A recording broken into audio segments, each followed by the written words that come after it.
13वीं सदी का अनाटोलिया, जंगोन, सजिशोन और बदलते हुए सल्तनत का दौर। इसी दौर में एक ऐसा सिपाही उभर कर सामने आया जिसका नाम दुश्मनों के लिए खौफ और दोस्तों के लिए वफादारी की मिसाल बन गया। उसका नाम था तुर्गुत अल्प। रिवायत के मुताबिक तुर्गुत अल्प बचपन से ही एर्तुगरुल गाजी के सबसे करीबी और वफादार साथियों में से एक थे। उनके हाथ में होती थी एक भारी बलता, बैटल एक्स, जो जंग के मैदान में बिजली की तरह चलती थी। जब एर्तुगरुल गाजी अपने कबीले कई को लेकर अनाटोलिया के सरहदी इलाकों में गजावत करते थे, तुर्गुत अल्प हमेशा उनके साथ सफ-ए-अव्वल में खड़े नजर आते। बिजांतीन किले, मंगोल खतरा और बघी लश्करों के दरमियान तुर्गुत अल्प सिर्फ एक सिपाही नहीं थे, वो एर्तुगरुल के सबसे भरोसेमंद गजी थे। लेकिन जंग का मैदान सिर्फ फातेह नहीं देता, कभी कभी गहरा गम भी देता है। तुर्गुत अल्प की जिंदगी में भी ऐसे लम्हे आए। रिवायत के मुताबिक उनकी बीवी ऐकीज हातुन शहादत पा गई। ये लम्हा तुर्गुत अल्प के लिए गहरा दर्द था। बाद में उन्होंने दोबारा निकाह किया, फिर वक्त के साथ और निकाह हुए।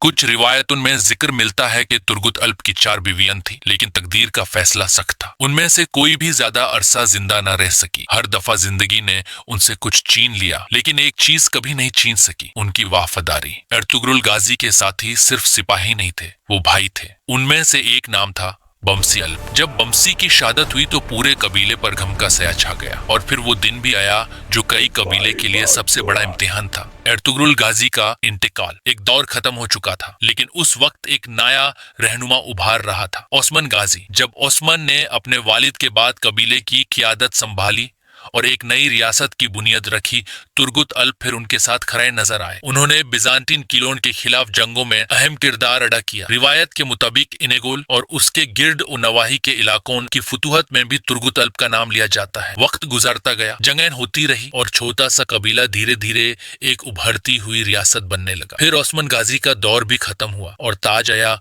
ओरहान गाजी के सर पर। हैरत की बात यह है कि तुर्गुत अल्प अब भी जिंदा थे। उनकी जिंदगी एक अजीब मिसाल बन चुकी थी।